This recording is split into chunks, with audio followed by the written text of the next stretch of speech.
मेरे हाथ में यह एक एफिडेविट है। Deputy superintendent of police DYSP NV Patel की ये एफिडेविट है और सेशंस कोर्ट गोधरा में यह एफिडेविट फाइल हुई है। गौर से सुनिएगा, मैं यही बात रखूंगा जो इस एफिडेविट में है और एक जिम्मेवार ऑपोजिशन पार्टी के नाते जिम्मेवारी के साथ कुछ ऐसी चीजें जिसको आप सुनेंगे,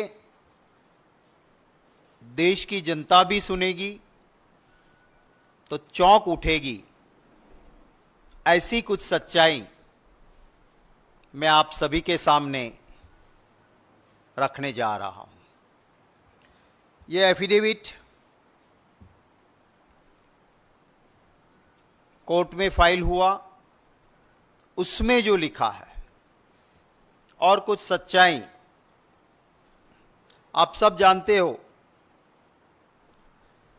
कि सुप्रीम कोर्ट के सामने सरकार ने कहा कि नीट की एग्जाम में कोई धांधली नहीं, पेपर लीक नहीं हुआ।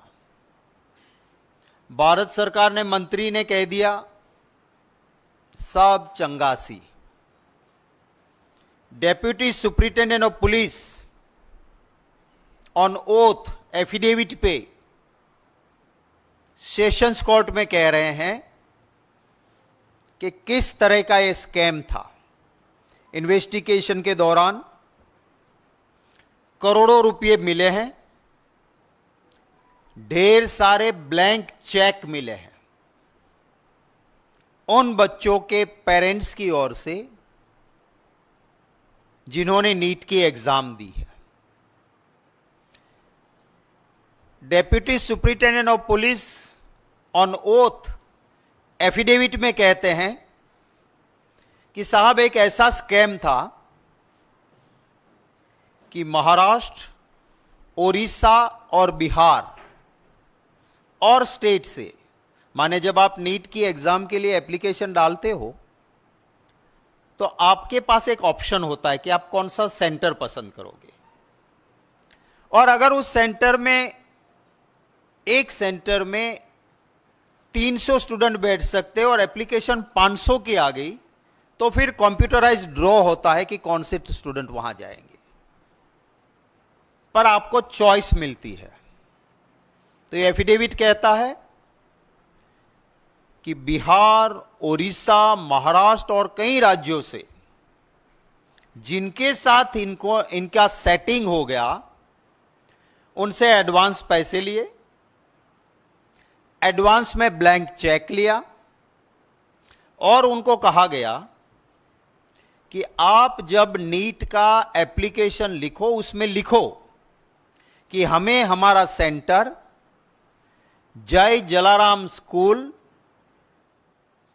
गुजराती मीडियम ही चाहिए।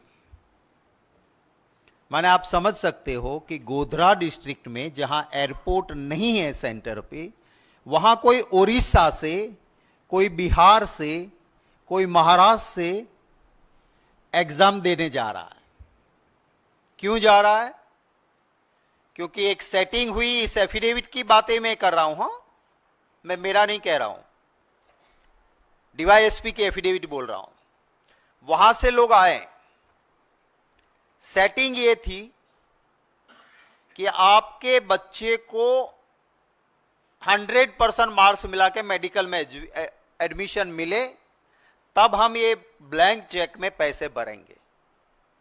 और कौन सी मेडिकल कॉलेज में आप जाते हो उसके रेट थे, इसलिए ब्लैंक चेक। और 10-10 लाख रुपए एडवांस लिए गए थे। तो ये आप समझिए कि क्या मामला था कि जय जलाराम स्कूल में आप गए, आपके बच्चे को कह दिया कि अगर जो आपके पास पेपर आता है उसमें आपको जो आंसर आता है 100% श्योर हो उसको टिक करो, बाकी ब्लैंक छोड़ दो। अच्छा, नीट के बारे में एक और बात आपको बताता हूं कि जैसे हम सब बाकी एग्जाम देते हैं ऐसे नहीं है। नीट के अंदर OMR होता है, ऑप्टिकल मार्क्स रिकग्नाइजेशन शीट। माने एक ऐसा पेपर होता है जिसके अंदर आपको ऑप्शन मिले 4, देश का कैपिटल कौन सा शहर है करके 4 जगह दी होती है। तो आपको दिल्ली लिखना है तो उसके सामने एक स्क्वायर ब्लॉक होता है, उसमें आपको साई से उसको भर देना है। और ये OMR शीट ऐसा होता है कि वो कंप्यूटर रिकॉग्नाइज करता है। फिर आपने एग्जाम दे दी, फिर कोई ह्यूमन इंटरवेंशन नहीं होगा, कंप्यूटर में वो पेपर डालेंगे, वो कंप्यूटर आपको मार्क्स दे देगा। वो OMR शीट में कहा गया कि आपको जो चीज 100% आती वो लिखो, बाकी खाली छोड़ो। फिर क्या होता है कि आपने एग्जाम दे दी तो एक बैग में सील होते पेपर्स और उसका कुरियर करना होता है। ये एफिडेविट के हिसाब से, मैं नहीं कह रहा हूं, DYSP कह रहा है इन्वेस्टिगेशन के बाद, कि यहां पे जिनका सेटिंग हुआ था उनके नंबर का लिस्ट था, वो पुलिस ने रिकवर किया। उसके सामने ब्राउन एंड रेड सर्कल किए थे कि इतने स्टूडेंट्स के पैसे आ गए हैं। उस स्टूडेंट्स के नाम के सामने जो AMR सीट का सीट नंबर था वो पेपर निकाले, जहां पे इन्होंने नहीं आते थे, वो आंसर नहीं भरे थे, वहां ये गुनेगारों ने वहां पे राइट आंसर टिक कर दिए। फिर से बैग को सील किया और कुरियर करके भेज दिया। माने जो 100%, माने जितने मार्क्स है उतने 100% मार्क्स क्यों मिले? क्योंकि स्टूडेंट को जितना आता था खुद लिखा 100%, बाकी जो ये और एक्यूज्ड कौन है मैं उसके बारे में आपको बताता हूं। एक्यूज नंबर 1 जो पहला गुनेगार है वो है तुषार रजनीकांत भट्ट। वो नीट परीक्षा के लिए, नीट की एग्जाम के लिए सेंटर सुपरिटेंडेंट है। और वो जय जलाराम स्कूल जो है, जय जलाराम पे अभी आप बाद में सुनेंगे कि क्या उसका जय जयकार है, वो मैं बताऊंगा आपको। पर ये जो जय जलाराम स्कूल है उसके अंदर वो प्रोफेसर है और उसको नीट का डेप्यूटी सेंटर सुपरिटेंडेंट बनाया गया। वो गुनेगार नंबर 1 है। उसके बाद है नंबर 2 पुरुषोत्तम महावीर प्रसाद। वो है पूरे नीट की एग्जाम के लिए सिटी कोऑर्डिनेटर, माने एक ही सेंटर नहीं, जितने सेंटर्स उधर है उनका सिटी कोऑर्डिनेटर है। और वो कौन है? जय जलाराम का प्रिंसिपल है। जय जलाराम याद रखिएगा आप जरा, क्योंकि जय जलाराम की आगे बात आएगी। ये 2 मेन एक्यूज्ड ये हुए। फिर 3 और लोग हैं। ये दोनों ने क्या काम किया कि कहलवा दिया कि स्टूडेंट को तुम्हें नहीं आता है वो ब्लैंक छोड़ो। ये दोनों की जिम्मेवारी थी कि पेपर्स बक्से में सील करें और तुरंत कुरियर करें। इन्होंने बक्से में पेपर डाले, फिर सील खोला, सही आंसर्स कर दिए टिक, पैक किया बक्सा और भेज दिया। ये इन्वेस्टिगेशन के बाद ये एफिडेविट में डेप्यूटी सुपरिटेंडेंट ऑफ पुलिस कहते हैं। 3 और लोग पकड़े गए हैं। ये जेल के अंदर हैं ये दोनों लोग। 3 और पकड़े गए हैं, जिसमें एक है परशुराम बिंदनाथ, एक है विनोद आनंद और इन दोनों के ऊपर एक है आरिफ वोरा। आरिफ वोरा, इनका काम क्या था कि जो सेटिंग वाले जो स्टूडेंट्स नीट दे रहे हैं उनके माँ बाप को मिलना है, उनसे एडवांस लेना है और ब्लैंक चेक लेना है। और एक लिस्ट बनी थी कि फला कॉलेज में आपको मिलेगा तो इतना, तो वो ब्लैंक चेक इसलिए कि आपको कहाँ एडमिशन मिलेगा उसके हिसाब से पैसे भरे जाएंगे। इन तीनों ने ये पैसे इकट्ठे किए, इनके वहां रेड हुई, पांचों के वहां करोड़ों रुपए मिले, ब्लैंक चेक मिले।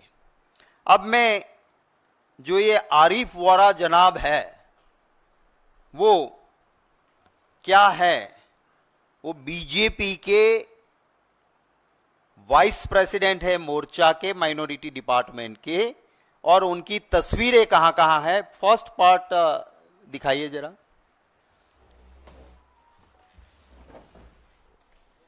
ये जो अभी रोकिएगा इसको, ये सैफरन टोपी है जो, वो है गोधरा के एमएलए हैं, बीजेपी के लीडर है, और उनके साथ जो खड़े हैं वो अभी जो जेल में है और जो स्टूडेंट के पैसे लेके आ रहे थे, और बीजेपी के माइनॉरिटी डिपार्टमेंट के वाइस प्रेसिडेंट भाजपा के, ये आपको जनाब दिख रहे हैं। सेकंड लो,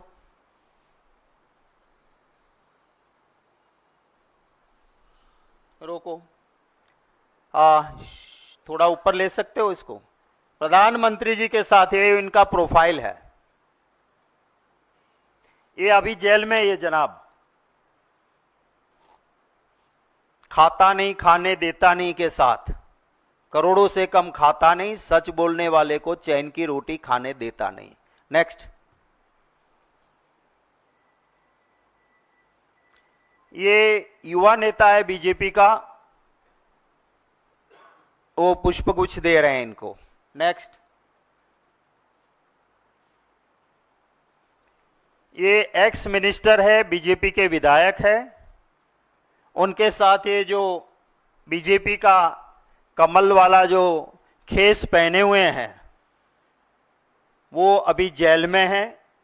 भाजपा के वाइस प्रेसिडेंट माइनॉरिटी डिपार्टमेंट, क्योंकि ये इसको अब ये पूरा लाइसेंस मिल गया है भ्रष्टाचार करने का, क्योंकि कमल वाला खेस पहना है। नेक्स्ट,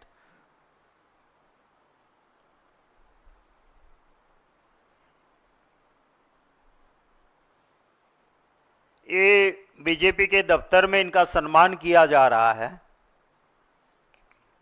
स्टेट दफ्तर में। रोक लो।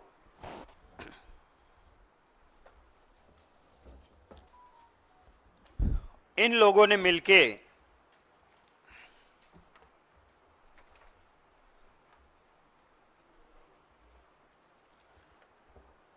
पेपर जिन लोगों से लिए पैसे लिए थे जिनको, उन सभी के पेपर्स निकाले और उसके अंदर टिक करके पूरा काम अपना करके 5 तारीख को ये हुआ था,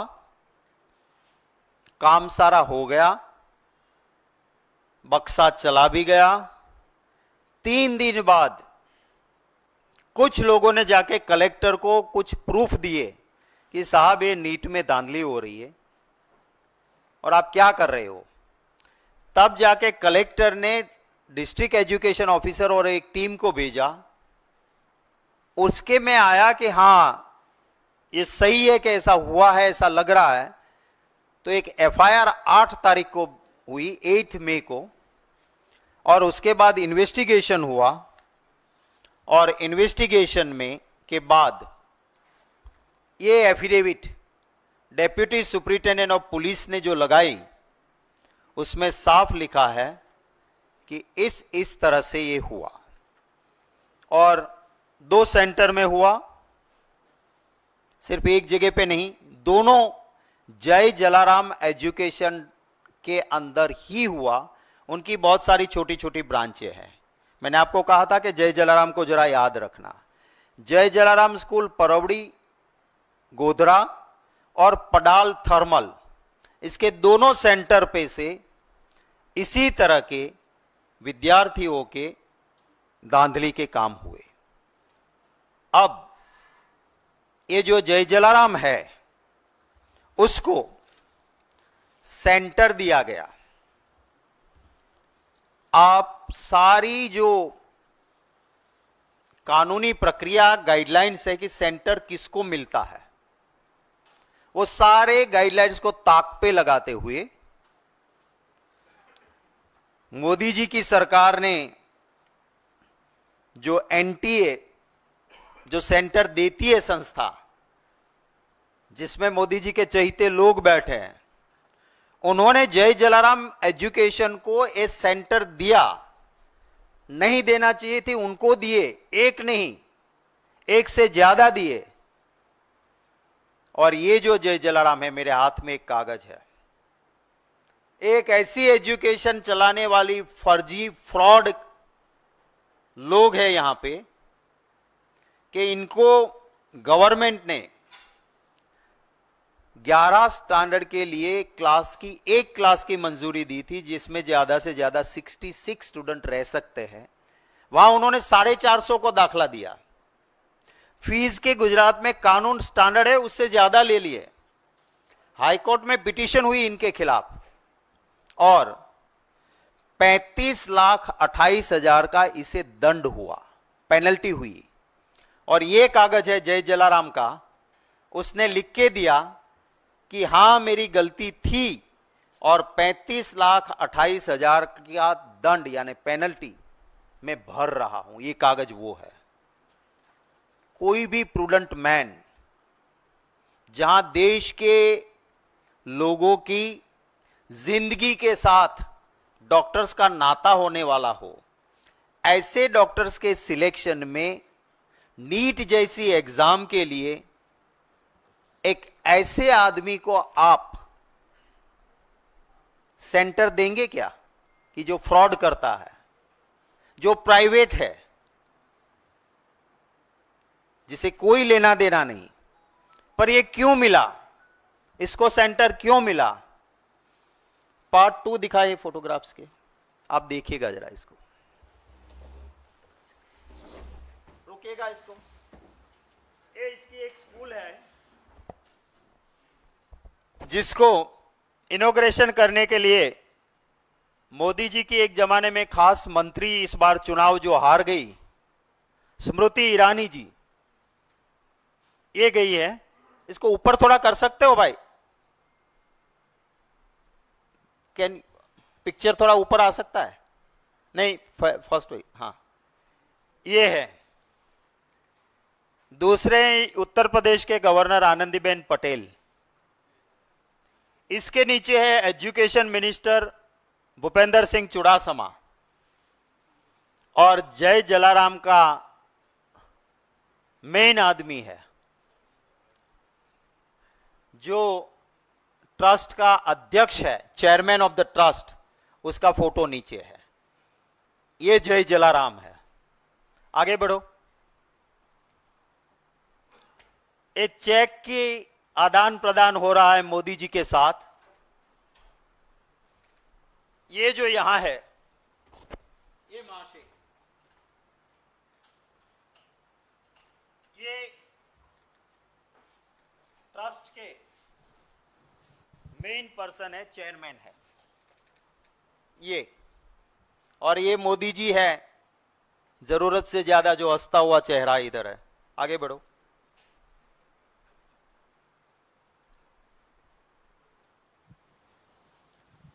ये स्मृति जी के पास ये जय जलाराम के चेयरमैन बैठे हुए हैं बगल में।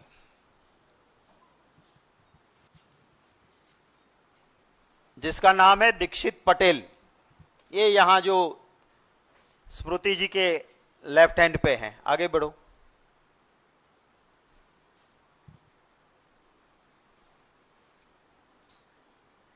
ये स्मृति जी को स्मृति चिन्ह मिल रहा है।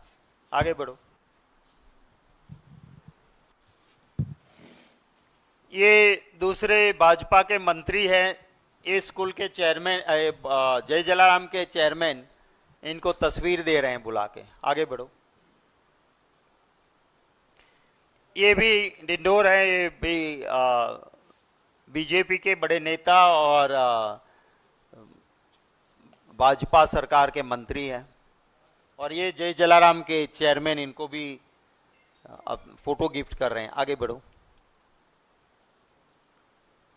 ये है एजुकेशन मिनिस्टर थे उस वक्त पे भाजपा के, भूपेंद्र सिंह चुड़ासमा एजुकेशन मिनिस्टर हैं।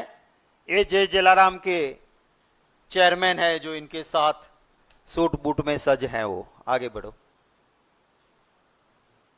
ये गुजरात के मुख्यमंत्री है भाजपा के, विजय रूपाणी जी, और ये जय जलाराम के चेयरमैन हैं।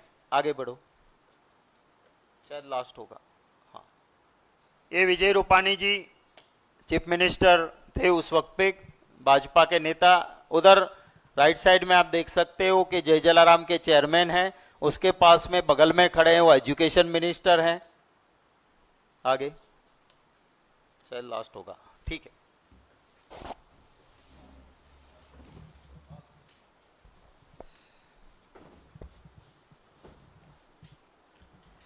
तो इस जय जलाराम को सेंटर क्यों मिला ये आपको पता चल गया होगा।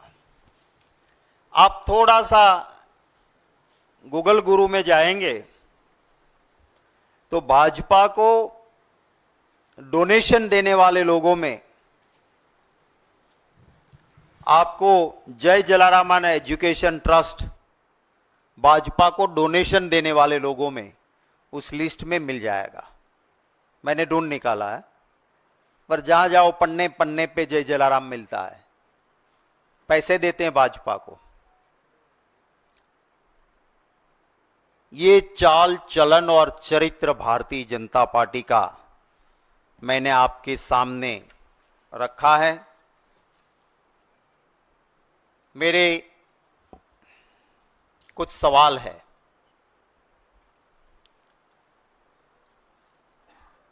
पूरी तरह से जानकारी थी। 5 मई को एग्जाम हुई, 8 मई को कलेक्टर के पास पूरी डिटेल्स आई, कुछ सीसीटीवी फुटेज और चीजें भी मिली। सीसीटीवी फुटेज में मिला कि ये जो एक्यूज नंबर 1 और 2 जय जलाराम वाले हैं, जिनको बैग में सील करके कुरियर करना था, वो एक रेस्टोरेंट पे रुकते हैं। That is also part of this affidavit. और वहां सीसीटीवी फुटेज में से प्रूफ मिले, बक्सा खोला, नंबर वाले सीट्स निकाले, ओएमआर सीट्स, जहां ब्लैंक स्टूडेंट ने छोड़ा था वहां राइट सही जवाब लिख दिया, बक्सा सील किया और कुरियर किया। ये जानते हुए भी सुप्रीम कोर्ट के सामने सरकार ने झूठ कहा कि नीट में कोई धांधली नहीं हुई है, तो it's a contempt of court, it's a serious contempt of court. Honourable supreme court भी इसका जरूर संज्ञान लेगी, मैं मानता हूं। पर मेरा पहला सवाल यह है कि झूठ सरकार सुप्रीम कोर्ट के सामने क्यों बोली? This is my first question. मेरा दूसरा सवाल है कि जहां पे भाजपा की ही सरकार है, ऐसे गुजरात में जब deputy superintendent of police on oath sessions court के सामने कहते हैं कि इस तरह से इस मॉडेस्ट ऑपरेटिव के साथ इन अक्यूज्ड ने ऐसा धांधली की है, करोड़ों रुपये और ब्लैंक चेक भी मिले हैं, वो लिखा है इसमें, किस तरह से स्टूडेंट के ओएमआर सीट भरे गए वो भी लिखा है। ये जानने के बावजूद भाजपा सरकार के मंत्री एजुकेशन के देश को कहते हैं कि नीट में कोई धांधली नहीं है, जबकि 5 मई को एग्जाम, 8 मई को कलेक्टर के पास रिपोर्ट के बाद एफआईआर दर्ज हो गई थी ऑन 8 मई। तो इतना झूठ क्यों? मेरा तीसरा सवाल है कि मोदी जी और उनका ट्विटर नीट मसले पे क्यों चुप रहे? चौथा सवाल है, सारी नीट की गाइडलाइन को ताक पे रखते हुए एक ऐसी जय जलाराम संस्था कि जो धांधली करती है, गलत करती है और उसको हाईकोर्ट के में इसके खिलाफ पिटीशंस होती है और इसके वो लाखों रुपया दंड भरना पड़ा, ऐसी संस्था को नीट जैसी सेंसिटिव एग्जाम का सेंटर जय जलाराम को क्यों दिया? मेरा अगला सवाल है कि अभी जो गुजरात में जांच हो रही है उसमें सिर्फ छोटी छोटी मछलियों को पकड़ रहे हैं, बड़े मगरमच्छ को क्यों छोड़ा जा रहा है? क्योंकि नीट का सेंटर लाने वाले जय जलाराम, उसका चेयरमैन मोदी जी के साथ खड़े हैं। मेन एक्यूज नंबर 1 और 2 वो दोनों जय जलाराम के एक प्रिंसिपल और दूसरे प्रोफेसर हैं। मेरी संस्था में, मेरे सेंटर में मेरे कर्मचारी ऐसी धांधली करें, क्या मेरी जानकारी के बिना यह संभव है? जब ये चेयरमैन इतना पावरफुल है कि प्रधानमंत्री जी और प्रधानमंत्री जी की खास एक वक्त में रही मंत्री जी स्मृति ईरानी जी के करीब ही रहते हैं, तो क्या इसीलिए आप इसको नहीं टच कर रहे हो? उस जय जलाराम ट्रस्ट के, एजुकेशन ट्रस्ट के चेयरमैन, जो फैमिली ट्रस्ट है, कोई ट्रस्ट नाम बनी है, ये ट्रस्टवर्दी है ही नहीं, उस चेयरमैन को अभी तक क्यों गिरफ्तार नहीं किया है? मेरा एक और सवाल है कि इसी मुझे मिली है इंफॉर्मेशन कि जय जलाराम एजुकेशन को गुजरात में गुजसेट जैसी और दूसरी सेंसिटिव एग्जाम्स, उसका भी सेंटर दिया गया था। तो सरकार जवाब दे कि इसको और कितने सेंटर दिए गए थे।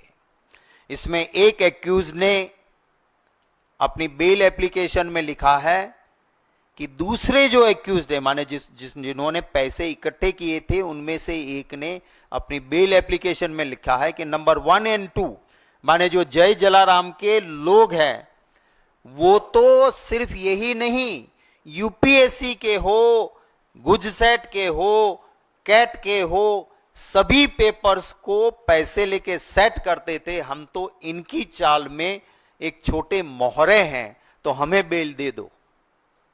तो इनकी भी जांच होनी चाहिए। और मेरा आखिरी सवाल है कि नेट पे कुछ चीजें तो मिली है मुझे, भाजपा डिक्लेयर करे कि जय जलाराम एजुकेशन से भाजपा के धन संग्रह में, उनके फंड में कितने पैसे जय जलाराम ने दिए हैं, ऑफिशियल और अनऑफिशियल, वो देश की जनता को बताएं। ये मेरे कुछ सवाल हैं। सरकार पार्लियामेंट में राहुल गांधी जी को, राज्यसभा में हम लोगों को, किसी को, लोकसभा हो या राज्यसभा, नीट पे चर्चा इसीलिए नहीं देना चाहती है क्योंकि ये सरासर सरकार में बैठे लोग और उनके चट्टे बट्टों ने लाखों विद्यार्थियों का भविष्य बर्बाद किया है। और इतना सबूत, और ये भी डेप्यूटी सुप्रिंटेंडेंट ऑफ पुलिस कहते हैं कि इस तरह से ये नीट की एग्जाम में धांधली हुई है, तो मैं नहीं मानता हूं कि अब कोई भी द्वार ऐसा बचा है कि जहां से सरकार अपनी चमड़ी को बचा सकती।